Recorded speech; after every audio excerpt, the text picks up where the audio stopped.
And there, got our recording going. We're gonna introduce our guest speaker today. I want to welcome everybody to the Reality Therapy Corner. We meet on the fourth Tuesday of every month, except for December due to the holiday. And I want you all to put it on your calendar. We record these so others that cannot attend during this time can come on board and listen to our guest speakers. And I'm so excited to introduce you all to Bradley Smith. He is with the Gift US community where he is a basic week instructor. He's a licensed professional clinical counselor, licensed advanced alcohol and other drug counselor. He is certified addictions treatment counselor, and he's with Loyola Marymount University in Los Angeles. And I think the most exciting thing about Brad is that he has a band, a pop rock musical group called the Clear Lion. And he's also the author of Free Fall, 2 Decades of Rock and Roll and Addictions. And with that book, he has a 21-song compact disc of original music. If you choose to purchase it, you will not regret it. So without further ado, Bradley, thank you so much from Los Angeles joining us. It's all yours. Hey, thank you for that introduction, Vicki. And hello, everybody. I see some familiar faces here. Dr. Bellows, Ellen Darling, you must talk. Who else here do I know? Oh, Maureen. Oh, I love you. I never see you anymore. I know. Oh, you're fantastic. And I met one Thank of you. your mentees in Chicago, the lovely coach woman from Melissa. Melissa. Oh, she was just so dignified. Good work. Hello, everybody else. I'm Bradley. Here's what we're going to do today. I am going to talk a little bit about reality therapy and choice theory as it can be applied to substance use disorders, or what you would know as addictions. That includes community mental health. I'm going to share a brief PowerPoint. It's going to be like a movie. We're going to go fast. I've already put handouts in the chat for you to easily download. So the instrument I'm going to train you on is based in reality therapy, and you'll already have it. And then I'll have plenty of time for questions and answers afterwards, and we will end early, largely because that's a policy of mine. Okay? So how do you feel about that? Okay, so just trust the process, if you would. And while you're, playing Call of Duty on your second screen and, complaining about Netflix going downhill, you can download the documents in the chat. And I'm going to share screen at this time.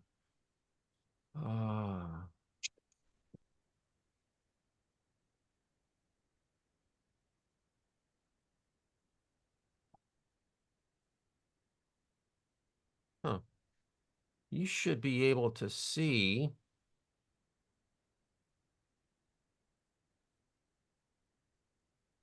Can you see a splash screen saying when the help is you and introducing the remission index? Yes, sir. You can. Can you see all those little slides on the left? Or do you have Yes. one? You Yes. can, huh? Yes. We don't want that. Okay. Let me relaunch. I'm going to stop share for a minute. Vicki, would you riff for a second, please, while I reload? Sure. So in the chat, someone is saying that those documents aren't there. They must have joined afterwards. We should be able to, if you go to the 3 dots at the bottom of your chat, there's a place where it says save chat. You probably can save it and go back to it and get those documents. I'm going to see if it'll let me do it. So I'm practicing that right now. So I can just click on the doc, and then I have a little save icon on the right side, regardless if it's a PDF or a JPEG, and I simply save it to my local disk. Okay. fool around with it. We can talk about it at the end of the, we can talk about it at the end if it's a technical issue, but it's pretty simple to do. You can't mess it up. Ellen,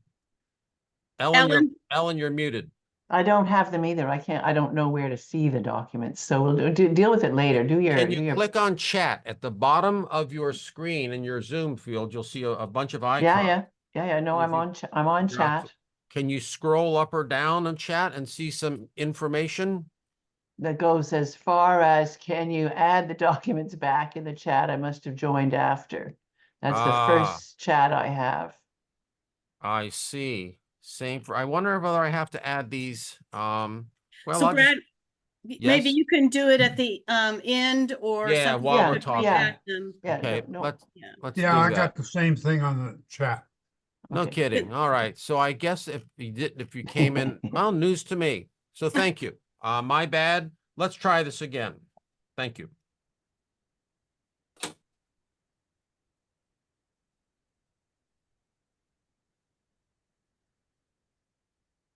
All right, now we're getting somewhere. So all of those credentials simply spell fear and debt. They don't necessarily mean I'm competent, but I have been teaching at Loyola Marymount University for 17 years. I was certified in reality therapy choice theory in 2007. Been at this a minute. I'm probably part of the problem. I'll use a ton of metaphors. Metaphors help us when we need to be speedy and when we need to unpack complexity. I will very rarely stop to read the slides. I purposely made the slides large because some folks join us on phones. So what are we going to do today? We're going to do a fast movie about something called the remission index. There are 5 downloadable documents in chat, which of course you can't download. We'll fix that. I'll explain how this works, how it ties to reality therapy, why it's easy to use, why a novice can do it right away, how it relates to community mental health and addiction. And while I'm talking, you can imagine somebody you're working with or someone you love, or even your own index. And remember, you're allowed to not know things. We all have an instrument acquisition curve. I did it with my first marriage. I didn't know what the hell I was doing. I had to find my way. Okay, so it's all right if we're not perfect the first time. This is the front page of the remission index. You will have this. It looks like a lot because all of the information you ever need to know about the remission index is on this page. You'll notice 9 squares and then 1 circle in a sort of a bluish purple at the bottom. Here's the back of it. It's much simpler. You don't have to go through it. It's the same thing, but without all the stuff, but with a little more emphasis on what we call the wild card, the variables that happen to all of us. Okay, that's just look at here is the third document that you'll have in your chat that I'll re-enter at the end here. And it's just the abstract. Why do it? Why is it valuable? What does it mean? How do we measure it for efficacy or value? I didn't want to spend any of our time. Here's something on addiction. This is what we give out. I'm the director for the Center for Collegiate Recovery at Loyola Marymount University. We're a national leader in early intervention, prevention, and education for community mental health and substance use disorders. We have some information that young emerging adults may be misusing alcohol and drugs, so we're looking into it. But I've taken the latest thinking and I've condensed it into 3 areas. First, what is it addiction? Why is it so prevalent and why is it so poorly understood? How bad is it? Is here in the center by our beloved text, the Diagnostic and Statistical Manual of Mental Disorders, version 5, and then how to respond. So I've taken it all and put it into 3 components in a single page. And then lastly, just because it's fun, I included the contours of a national meeting where I was the presenter on what are we going to do about all these kids smoking weed. And I pointed out to them that they're not smoking weed. That's what the first thing we want them to do is please go back and smoke weed. And that's just some provoking, some critical thought about how to respond from a harm reduction frame to something that's not going away within the framework of reality therapy and choice theory. I know that there are some new folks here that are just being introduced to choice theory. So think of reality therapy. Think of choice theory as the track and reality therapy as the train. So we have methods and techniques, we have procedures. And here is a use of cannabis moderation, a cannabis moderation group that I run at our university using reality therapy. All right. If you teach as long as I do, you have famous students. And damn if one of them didn't put some choice theory into a franchise. And this is Fast and Furious for those of you who aren't into privileged white people shooting each other up. There was a big movie franchise, and one of the writers took our choice theory class at the university, and this dialogue made it into the film. That has nothing to do with what we're talking about, but this does. I will say some things that do not seem appropriate. In fact, I already have kind of veered into the snark. And the point is that I'm a therapist. I'm a multi-licensed psychotherapist. I'm a community activist. I'm many things. And one of the early introductory books when I teach our trauma course is Bessel van der Kolk's Body Keeps the Score. And I just like to share with us that we kind of may wish to clarify how we want to talk about the conditions of our patients, our clients, and our loved ones' lived experience. So I'm always political. It's just the way I have found myself in the world. How am I going to use my enormous privilege in the direction of lifting my communities? And it turns out I'm going to have to take a risk, just like Chris Norman did. This fella right here, this is the famous 1968 Mexico Olympics. This little 5'8" dude took bronze, second place in this 200-meter sprint. And he stood on stage with these two dudes. And when he went back to Australia, they've since rectified it, he was shunned. He never worked again. He died an alcoholic and impoverished, living in a trailer because one friend still loved him on the back 40. Now you go to Sydney today and there's a big monument to him, how great an Australian he really was and how brave he was. But the point is what Baldwin tells us, that if we're going to do something, it's going to take some courage. And whether we have that or not remains to be seen. We're speaking about addictions. I'll just keep a simple common use word. Most people don't want to get sober. Right. Most people don't want treatment.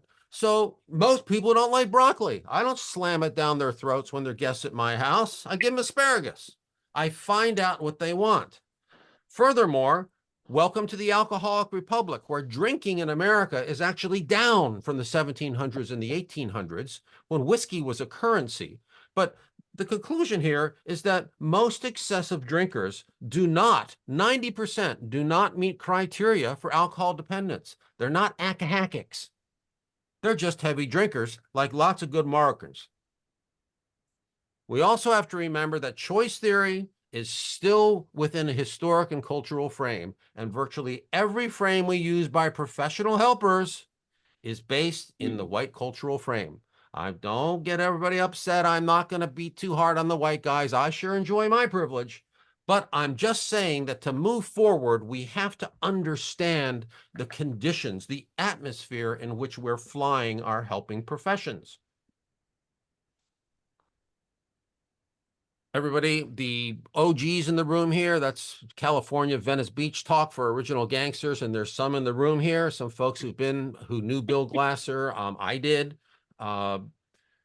We were very, very enamored with W. Edwards Deming's work and what he did to rebuild Japan after World War II. And he said that all systems are perfectly designed to get the results they get. And for us, we have a dilemma of the young.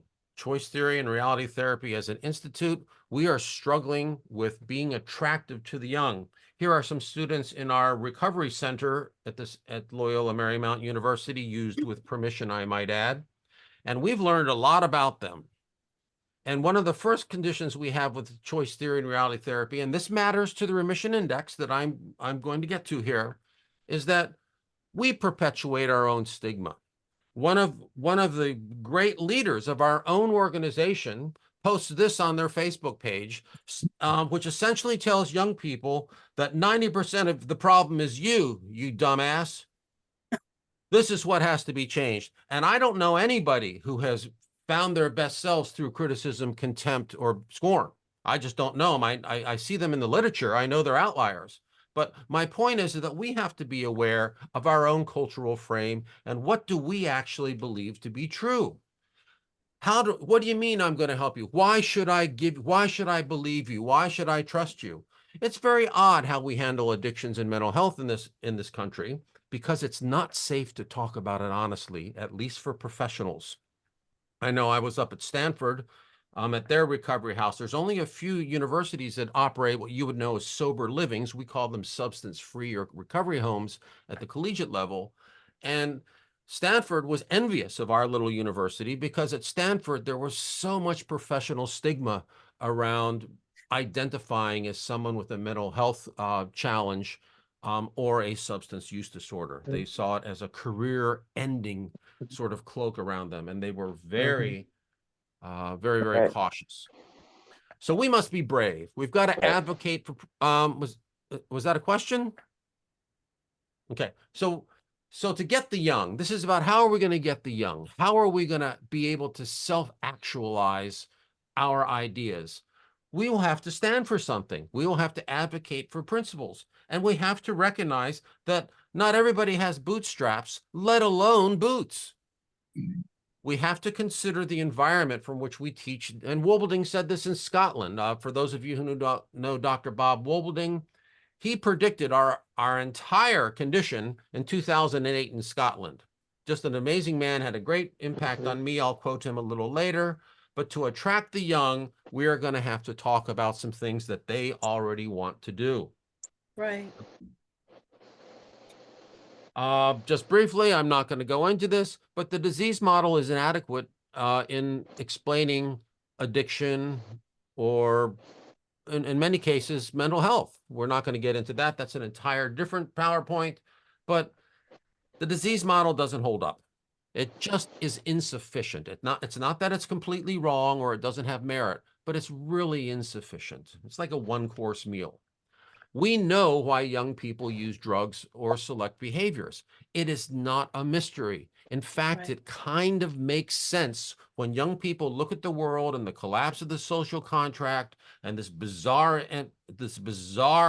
indifference to the ecocide, to the collapse of our climate, the political acrimony. It kind of makes sense to check out. I get it. And of course, we all know as choice theory practitioners or those who are interested in choice theory that there's very little controversy in the psychological disciplines that human beings have fundamental basic needs that operate in confluence and in conjunction with experience and temperament. And love and belonging tends to be the problem. It tends to be the most difficult need to satisfy, and young people are super interested in that. So if we want the young people, we have to look at things that they already want.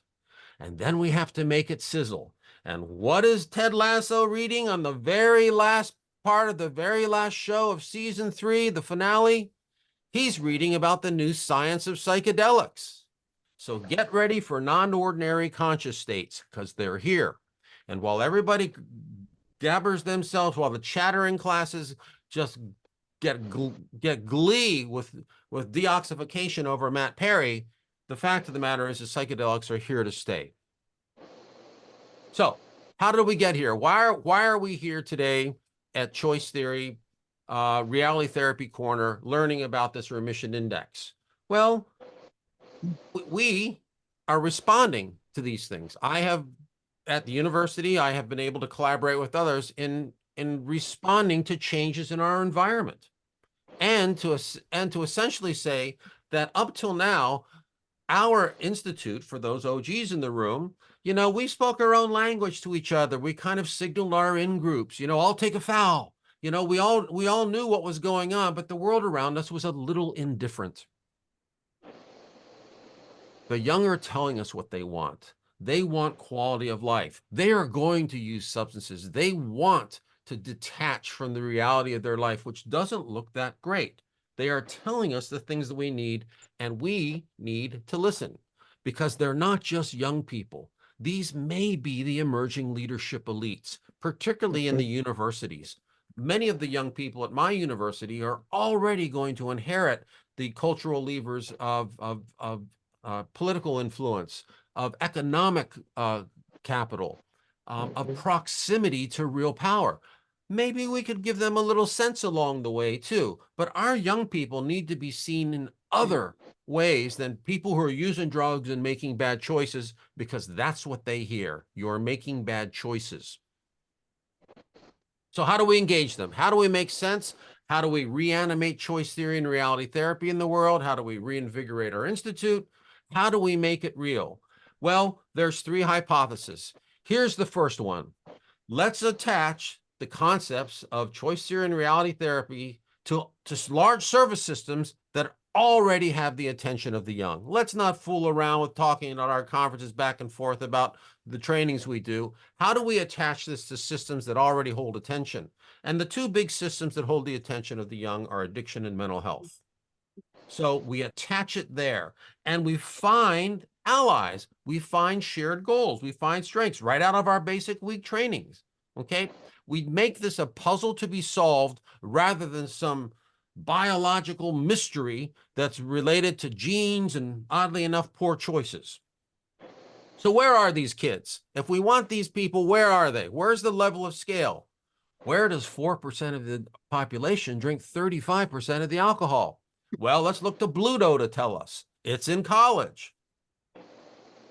Our first clue was in 2012 when the Glasser Foundation gave a great gift to LMU in Los Angeles, where I work. And we learned that the gold standard of interviewing, motivational interviewing for you counselors in the room, wasn't any better than choice theory in a college intervention. In fact, it was better by 10%. Let's look at that again.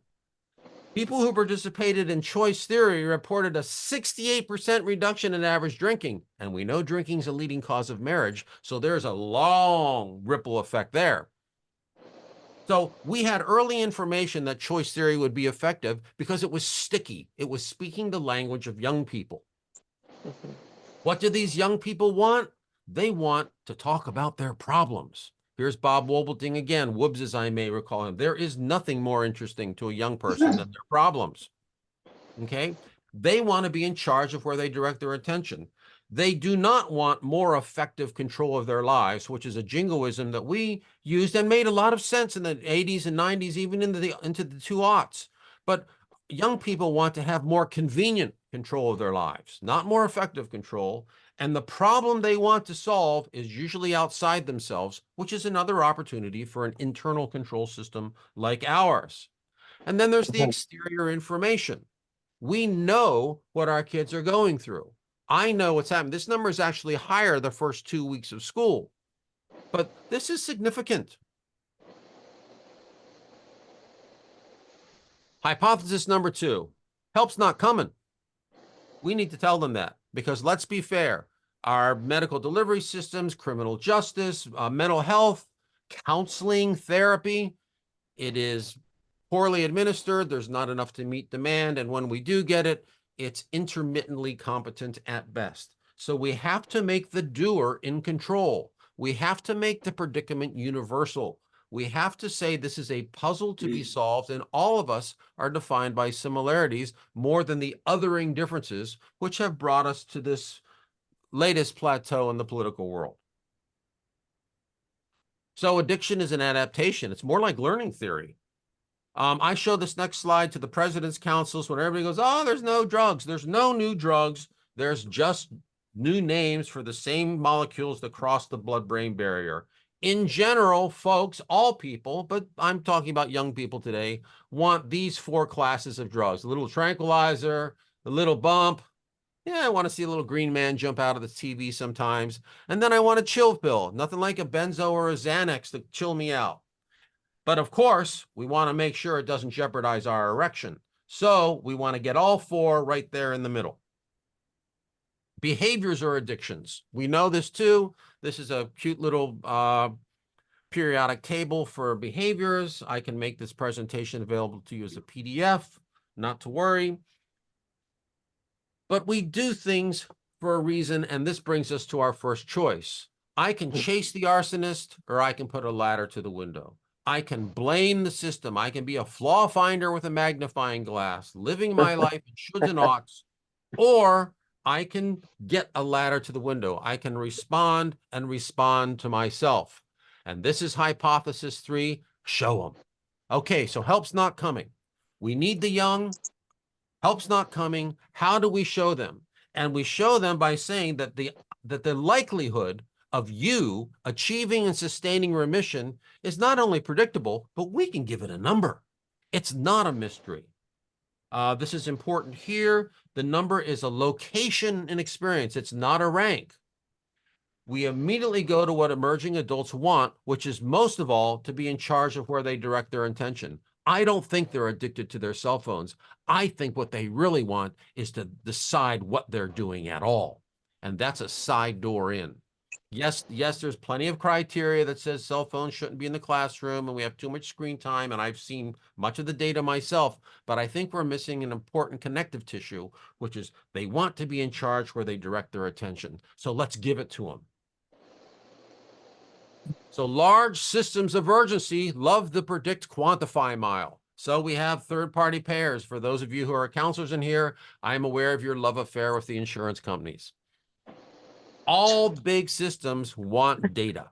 So we predict and we quantify. We make it low cost.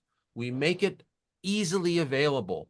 And we get the data. We just ask people, hey, it's free, but could you tell us what you want? Let's agree on some terms or what you're experiencing. Let's agree on some terms, by the way. Nowhere in this definition of recovery is the word abstinence. No. It's a sustained effort to improve wellness. It's individual, it's intentional, which is the nice way of saying voluntary. We're not going to force you to not drink or smoke crack like a gentleman. But recovery is different for everyone. What is remission? In the remission index, it is where I reemerge as the effective director of my life. I am the narrator of my story. I no longer self-identify as my predicament. I'm not an alcoholic. I'm not an addict. I'm not giving out dirty tests. I'm not a junkie or a twinker or a hoe. I'm in remission. Let's learn about the remission index real quickly. Remission always happens somewhere. This is the outside of the remission index without any of those fancy boxes. You'll see these little words around here on the corner. These are things that are just in the atmosphere. Let's look at them a different way. These are things that I will get today when I race out of here to take the 3 freeways to get to the university in time to teach my 11:15 class. I'll get most of these just driving to work. Okay, so imagine a young person who doesn't, Wendell, I love seeing you here and nodding like that. Thank you. But all of these things are not about the individual. They are populated in the environment. They are in the air that we breathe. So all of these are occurring while we are still trying to regain more convenient control of our life. These hold a charge. We give them a mathematical weight. The remission index is mathematically valid, and they're person specific. They tend to cluster. I know that when I don't sleep well, I tend to have a potty mouth. I know when I get a good night's sleep, the F-bombs don't show up until after lunch. So there are ways that these things cluster regarding the location of the person, their temperament, and their general conditions of their lives. So the remission index has 9 squares and 1 circle. This is a self-report from a scale from 0, meaning not fulfilled at all, to 10, being incredibly fulfilled and couldn't get better. We ask people to look at each of these, and I'll break them down for you, and give themselves a location in remission. They literally score themselves. It's a self-report, 0 to 10. And for those people who glaze over with all the stuff on the front, this is a 1-page double-sided document that comes laminated. The wild card, we pause just for a minute because everybody is different. But none of us are immune to the petty indignities, abandonments, and betrayals of walking on the planet. And so the wild card, or the only circle on the remission index, is the only category that can have a negative value. All of the other 9 boxes, that's 0 to 10. This one can go to -10. We'll get there. So what are some person-specific variables? Well, here they are. There's more, but these are just what I could fit on the screen. You know, do you have a big court case coming up? Could you be going to jail for 3 years? Could you be losing the house? Are you sick? Are you on a kidney transplant wait list? These are real things. These are wild cards, and we give them mathematical weight. What do you want from life? To quote the famous philosopher group, the Tubes, from 1979. What do you want from life? We ask people to name it. In recovery, we talk about naming it to tame it. If it's mentionable, it's manageable. So we ask people to circle 3 quality of life dimensions at this time, because everything happens in the now. The remission index can change tomorrow, but everything is in the now. Number 3, so I'm going to break this down real quickly. Choice theory. Remember how we talked about embedding choice theory and reality therapy into large system frames? We don't come right at it, but we introduce choice theory in the Skilled Advocate. And number 3, when I'm thinking about my life, do I have a life? Do I have a therapist, counselor, coach, or mentor? Do they emphasize my strengths? Can they practice choice theory? In other words, can they make literate the conditions of my life and the mechanisms in which I generate behavior? Back in the Saddle, in 1926, we deepen our inclusion of choice theory by including WDEP. For those of you who don't know, WDEP is a set of procedures. What do you want? What are you doing to get it? Can you evaluate that, or can you do something better? The E is evaluation, and P, can you make a plan? WDEP. We bring this in, and number 6, to get back in the saddle. Well, I'm laying on the ground, but there is a horse there, and it does have a saddle. Could I get back in it? And number 8, we introduced the quality world, because in the remission index, number 8, learning to play, is the most difficult dimension. Very few people are playing anymore, particularly the young. They're enduring, they're distracting, they're putting up with. But play, flow state, we're not seeing a ton of it. We take all the numbers, we add all 9 numbers that we've given ourselves in each of the squares, which are the 9 dimensions. We plus or minus the wild card variables. You know, am I having surgery? Do I have trauma? Did my pet just die? I divide it by 110, and that's my index. And here is the gimmick. The gimmick isn't the number. The gimmick is, now that you know where you are in your remission, not recovery, you know, where are you in your remission? What will you emphasize today? What of these 10 areas would you like to direct your attention to? Here are the big 4. Without these, we got nothing. Number 1, self-evaluation. Am I living in my car? Am I peeing in an old gallon milk jug? Am I cold? You know, am I dirty? Am I parked along a curb where it's not safe? What am I willing to do to live differently? Second, and they don't have to be in order except number 1, we've got to self-evaluate. I am willing to do something a little differently, to live a little differently. Number 2, get safer. How do we reduce reckless? Can you not take all that ecstasy and go downtown to the warehouse district and get in a pile? Can you avoid that? Have a skilled advocate. Is there one person that still loves you? And there generally is. Is there one person that will still stand by you? And lastly, stable home life. We don't have a stable home life, we're out of luck. And this is why I think it's our research in the prisons has shown that there's a direct correlation between having a stable home life and recidivism, or the return to prison after release. Self-evaluation is the cornerstone of change. I can't tell people to change. They have to decide. They have to decide it's not working. We all know that. So again, here are the big 4. We're almost done. 5, sustain healthcare. Are you considering the biopsychosocial spiritual components of our existence? Are we really spiritual persons having a human experience? Can you keep a doctor, let alone go to them? Are you getting back in the saddle? How do you evaluate? How do you both self-evaluate? Multiple types of evaluation can include WDEP, wanting, doing, evaluation planning, the quality of life goals, esteem and estimable acts, comfort in self. How do I learn to play? These things at our university, every student at every shift on every day fills out this remission index and places their score on a board. And it's not a score, it's a rank. It signals community, and it's so accurate you wouldn't believe it. When we do scatter plots and graphing across the semester, the students look at this and go, wow, yeah, that was the day I broke up with Darren. Oh, that was the day that the professor gave me an A. They can see it across time. Learning to quit. It's different than stopping, and neuroplastic rebound takes time. The brain is slow. Am I turning my recovery habits into rituals? Am I willing to finally release childhood?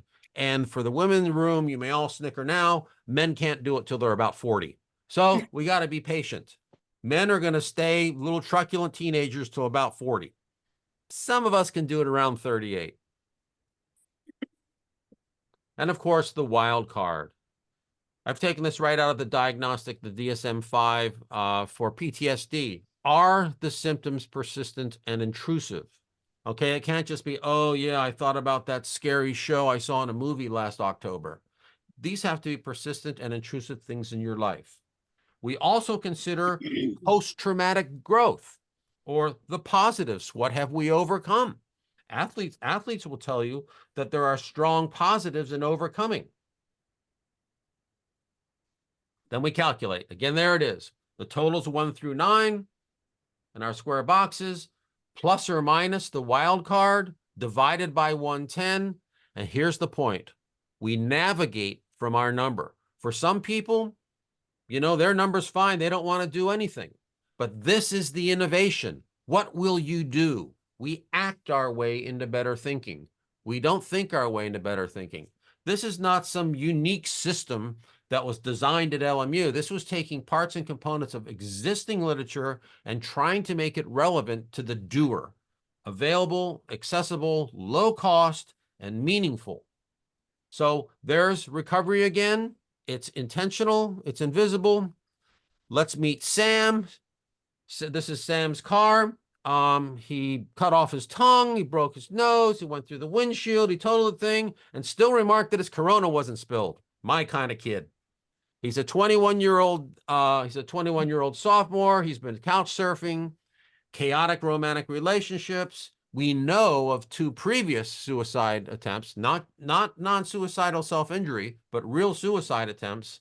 And he's a wonderful kid, many likables, and he's astounded that he's not been cast out of our recovery community. Here's his scores. Self-evaluation, I'm wrecking my car. I can't talk anymore, and I'm living in a halfway house. I'm kind of open to self-evaluating. Getting safer. Well, I'm in a halfway house. I can't drink here, so that's okay. Do I have an advocate? Yeah, he's got me. I'm a solid 8, baby.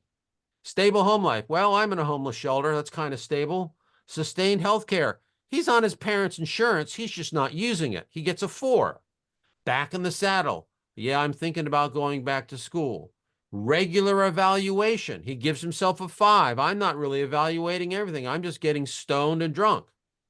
Learning to play. He doesn't know about play. He doesn't even care about play. He cares about his feelings not hurting him so much. He doesn't know about quitting. He just knows about fattening up for another run. And a wild card, he's a -2. His tongue doesn't work. He's got a case now. He stole the car. There's insurance. His raw score is 38. Okay. So his raw score is 42. His remission index is 38. He's nowhere near remission, because to be in remission, your score or rank must be 56. And remember, that all happens while this stuff is still going on.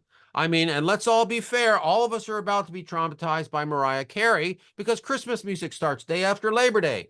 So we're going to start hearing Mariah Carey sing Christmas music in less than 10 days. So prep up. It's going to be awful.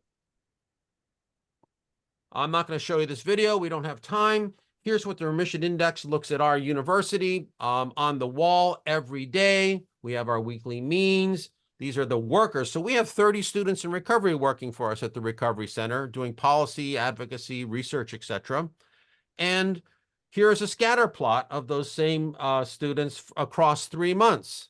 What does that mean? That means the average index score for our students is a 65, and they like it. 65 is a great rank. It's a location. You're safer in the center. The real innovation of the remission index is a self-directed life as prioritized by the doer, not by us. They decide what's important to their life. They decide what they want to direct their attention towards. And across time, this is a recovery literacy. This becomes the language of how we conjure our experience in the world. That's the innovation. The students love it. The students walk around saying, "What's your number today?" I think that's it. I want to be respectful of time and have plenty of time for questions and answers. So recovery@lmu.edu, if you email them, our graduate assistant or one of our students will be happy to respond to you and provide you PDFs that if you're unable to download them from our presentation today, which I'll be working on during the Q&A, recovery@lmu.edu. Just say, "Hey, I listened to Bradley at Reality Therapy Corner, and I want those docs, and I'd like a copy of the presentation," which of course I know will always be used against me, but I don't care because I have to stand for something in this world. Thank you for letting me be of service. That was wonderful. I have a question. You just made a comment that people ask what their remission index is for the day. Mm-hmm. Can you share more about why they do that? Well, everything happens in the now. And for young people, one of the great concerns for them is what is their status? Where are they within their tribe? And in the world of recovery, which includes sober curious people, which includes harm reduction people, which includes cannabis moderators, they want to know where they are. And at our university, and many other universities have adopted this, if you fall below a certain threshold and you post it, we do a love swarm. We just don't text you and say, "Hey, bro, I heard you're having a bad day." We get in your business.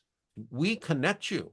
And we took that out of Gabor Mate's work in Africa and how they deal with schizophrenia. They include the people in the community. So that ranking, I can walk into the recovery center and I can see who's lying. I can see who just did some meth last night. I can see who just hooked up.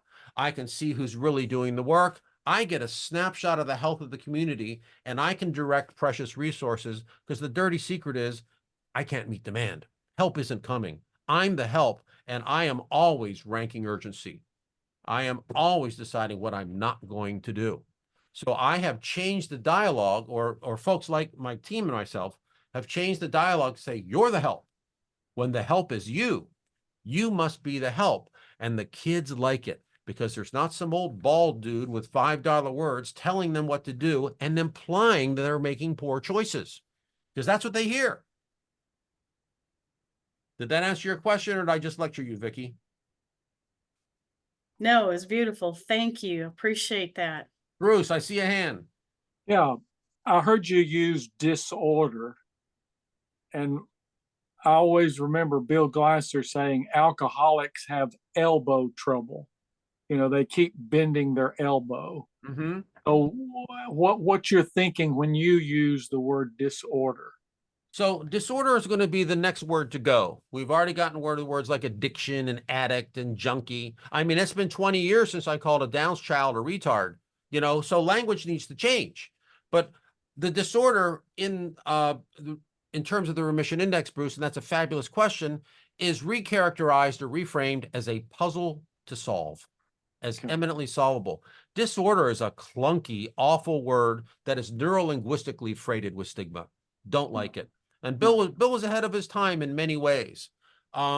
I tend to think, though, that Bill was also confined by his historical and cultural location, and we have new information to even refine his ideas further without converting them, without adding a sixth need, for example. Right. I hope that answers your question. Yeah, thank you.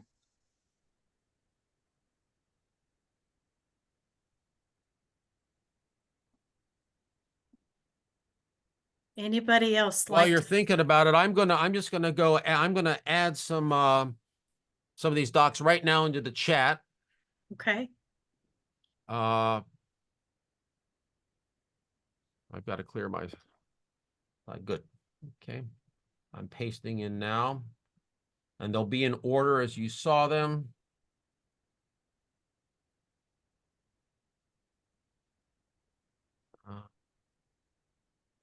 Everyone.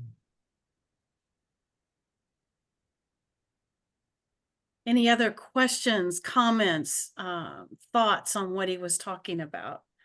I have a lot of notes, but I'd like to hear from all of you. Brad, have you done anything on gaming and addictions? Same Ooh, processes. So we call those process addictions. In fact, they were in the one slide I had. We're called behaviors are addictions too, but the same dopaminergic systems, the same neural networks, and the same type of remission index. What is the void that we're filling? What could we replace it from? What are the harm reduction techniques? We often don't ask people to do the hardest thing first, at least not with young people. I don't ask them to get a God and pull themselves up by their bootstraps and make better choices, you blankety blank. I know the literature, Maureen, the literature says meet them where they are, but very few people are doing that. That's right. I had a young man that was referred to me. Actually, he attempted suicide as well, and spending all this time on the games online. And I just asked a simple question: have you ever thought about bringing all your chums out in person and you play the games just the same, all together in the same room? So that's harm reduction. Yeah. That's devaluing the presenting issue and casting it within a new way of conjure. But that's something you would do, though. You're great. Maureen, I appreciate you bringing gambling or gaming up, because I'm a nationally certified gambling counselor. And it's amazing how the trends have changed in the last 5 to 10 years, especially when COVID hit. And the pull tabs and the things that you can buy at the grocery stores, and gaming is not what it used to be a number of years ago. It's so different nowadays. Yeah. So two of the designers at one of the world's most famous gamers are in my private practice. That's as much as I dare say. And they talk about just the enormous pressure it is to build and construct diversity in what's essentially shooting and destroying things and people. So gaming is not just the end user. Gaming is also the producers, in my view. I've posted all 5 docs that are relevant to the presentation into the chat now. You should be able to click on them and then download them locally. I'm sorry I did not know that. So let me know if you have other issues. Recovery at LMU, if you want other stuff, let's make the kids do the work. Siva, I see a hand. She has something in the chat. I'm She looking has for her something in the question. chat. Yeah. Siva, I don't see your question. Oh yeah, here it is. Before you started, I heard you say to Vicky, "That's not fair." What do you mean in choice theory reality therapy by fair? I think it's about what I meant, Siva, if I understand your question correctly, is that it is not fair of the alleged helper to ask the person suffering to do more than they can do. I do not try to pour 12 ounces in a 4-ounce tumbler. That's the pitcher's problem now. It isn't fair for us to not have an idea of what's known in the literature as capacity of the receiver. Ooh, yes. Was that helpful, Siva? She's saying that she Pardon me? can't unmute. She can't unmute Okay, and talk. fair So enough. she probably put something in chat. Fair enough. Happy you're here. So what are we going to do with our privilege? I look at this room here and I see people who have had prenatal care. I see people who have had access to early childhood education, who have intact family lives for the most part, who have had access to higher orders of education, who are fluent in complexity and ambiguity. How are we going to manage our enormous privilege in the direction of solving the problem or the predicament, not the disorder, the predicament that we all face as devotees of Bill Glasser and of these ideas, because we're in trouble. How are we going to leverage our privilege?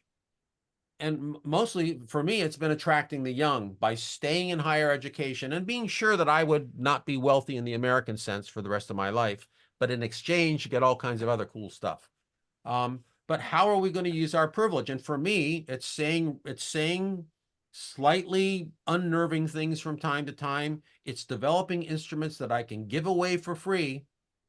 Just like Bill Glasser told me, and I sat at his knee for 5 years on a little brown couch in Brentwood and just listened. And he said, I want you to give this away, but just don't say things are mine that aren't mine. He said, make it free, give it away. And that's exactly what I did. And I do it for him because he changed my life. I'm not monetizing their mission index. They love it in Japan. They love it in Australia. They're not so much in here in America. You know, it's just another thing to do. But in colleges, they're digging it. The kids are digging it. So we do what we can. I call these micro communities of excellence. That's how we leverage our privilege. We create and sustain micro communities of excellence like Maureen's doing. I don't even know where Moncton is, but I know it's a powerhouse of counseling. Diva has her hand raised. Is there something in chat, Brad? Let's look. Sorry. Oh, it's a dirty limerick. Oh no, I'm teasing. Just seeing who's paying attention here. That's a speaking technique. Look, I saw Ellen go, "Oh, a dirty limerick. Let's look." I don't see anything in chat, Vicky. Okay, so it's like, would you call that compassion? So you must have going back to her question. Uh-huh. And then her response was, would Well, you? and her response was, so her question was, what do you mean in choice theory reality therapy by fair? Last thing I have is gentleman Rob Richardson saying thank you. Oh. That's the last thing I'm seeing. Wonderful world of. So we know about compassion as being the delivery device. If compassion isn't present, we're fooling ourselves. Somebody's getting therapy and it's not likely the receiver. Only when compassion is present will people permit themselves to consider other ways of conjuring their experience. Wendell. Has the theme for the Los Angeles conference been established, or the focus? So we have a world-class conference and events division that just finished hosting spring training for the Los Angeles Rams football team. Mhm. We would love to host the national conference for the U.S. in 2025, but it'll be a little differently. It would be a fully technical conference where the latest interactivity was used, and it was effortless. It was not all this finding a projector and having this anxiety about web speeds. But Wendell, the fact of the matter is that because we do this all the time, we can't book any events for summer until the end of January 2025. Yeah. We are pre-booked though. We've identified 2 different weekends. The 2 different weeks.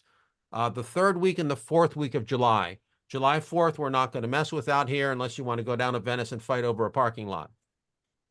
Yeah. No. So yeah, so it'll be July 16, 17, 18. So Wednesday, Thursday, Friday. Nice 3-day on-campus, high technology, lots of interactivity, easy, lovely, beautiful. Saturday to fool around in LA. Or I think the other is 23, 24, and 25. So Wednesday, Thursday, Friday again. Ellen, is that a hand? Yeah, it is. So some of us aren't traveling like we used to. And we're hugely disappointed that this year we were not able to do any joining. We couldn't present, we couldn't participate, we couldn't do anything. Is part of your technological expertise going to include some possibility of participation? Yes. In fact, that's the whole point, to make it all easy, because we do it all day long. I'm going to do it today Yeah. at 11:15. Click on the link. It's free. And you're in. Yeah, because the world of Mhm. choice theory wants to participate. So Right. in our classrooms at a university setting, it is very normal to have high speed, low to zero latency, two-way video and audio as a normal part of the classroom experience, Yeah. as a normal part of the presentation experience. Interactivity is normal. In my classes, I let students text me questions anonymously. I mean, while in class, I say, take out your phones. They love me. As soon as I say that, I say, take out your phones, because they're going to do it anyway. Yeah. Take out your phones. And if I say something that pisses you off or you're super curious about, would you text it to me? It'll show up on the board anonymously and we'll talk about it. And some of you will have the whole reason we're here today, because I shouldn't be the one telling you what you need to know. You should be telling me what you need to know. Yep. And so that's all done interactively. I have made a case. So I spoke to the board in Chicago. I made a presentation and I said, the only reason the United States should have a conference at all in 2025 is to deploy the standard of what interactivity and connection is with this new media, with the internet, and have it be a platform, and have folks don't come unless you can really afford to slide down to LA for a summertime. Don't come, save your money and go to Australia the following year. Because that's where the international conference is in Gold Coast in 2026. So it's literally a springboard. It has a duality of purpose. One, to really to show how easy it is to connect. So when Ellen brings up this question, that's the future, because that's what the kids want. They want to look on their phones and go, wow, this is interesting to me, Right. and then move over to their monitor. Mm. Okay, Mm. that's victory. That's right. Mhm. That's right. And and we have this inherent wisdom. I mean, when I saw Ellen and Maureen here, and remember, I was kind of new. So when I came in, Ellen and Maureen and Wendell, they were like, big giant figures in the Institute. And I was like, wow, man, look at these people. You too, Tom. I've used your anger book in my classes.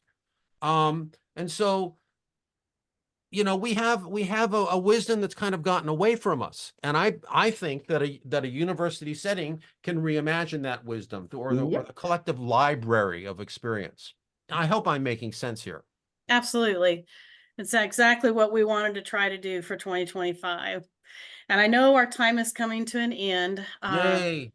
And I do need to let you know that if you need CEs or want CEs for this hour, there are 2 forms to fill out. You can email me and I'll send you the links if you want CEs.